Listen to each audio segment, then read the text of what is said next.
তীব্র অর্থনৈতিক সংকটকে ঘিরে চলমান বিক্ষোভের মধ্যে ইরানে দেশব্যাপী ইন্টারনেট ব্ল্যাকআউটের ঘটনা ঘটেছে বলে জানিয়েছে অনলাইন নজরদারি সংস্থা নেটব্লকস।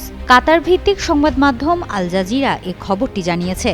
বৃহস্পতিবার সামাজিক যোগাযোগ মাধ্যমে দেওয়া এক পোস্টে নেটব্লকস জানায়, দেশজুড়ে এই ইন্টারনেট সংযোগ বিচ্ছিন্ন হওয়ার ঘটনা সাম্প্রতিক সময়ে বিক্ষোভ দমনে গৃহীত একাধিক ডিজিটাল সেন্সরশিপের ধারাবাহিক অংশ।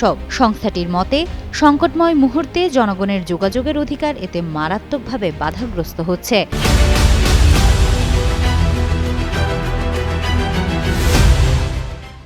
ইরানি রিয়ালের ব্যাপক দরপতন ও জীবনযাত্রার ব্যয় বেড়ে যাওয়ার জেরে ডিসেম্বরের শেষ দিক থেকে ইরানে বিক্ষোভ শুরু হয়, যা এখন পর্যন্ত চলছে।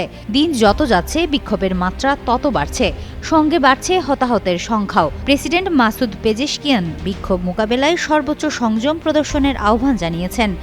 চলতি সপ্তাহের শুরুর দিকে দেশটির সর্বোচ্চ নেতা আয়াতুল্লাহ আলী খামিনি বিক্ষোভকারীদের কঠোর হাতে দমন করতে হবে বলে মন্তব্য করেন। একই সঙ্গে দেশের প্রধান বিচারপতিও বিক্ষোভকারীদের বিরুদ্ধে অভিযোগ তুলেছেন যে তারা যুক্তরাষ্ট্র ও ইসরায়েলের স্বার্থ বা লক্ষ্য অনুযায়ী কাজ করছে। প্রধান বিচারপতি গোলাম হোসেন মোহসেনি এজেই বলেন, যারা অস্থিরতা সৃষ্টি করবে তাদের প্রতি কোনো ধরনের ছাড় দেওয়া হবে না।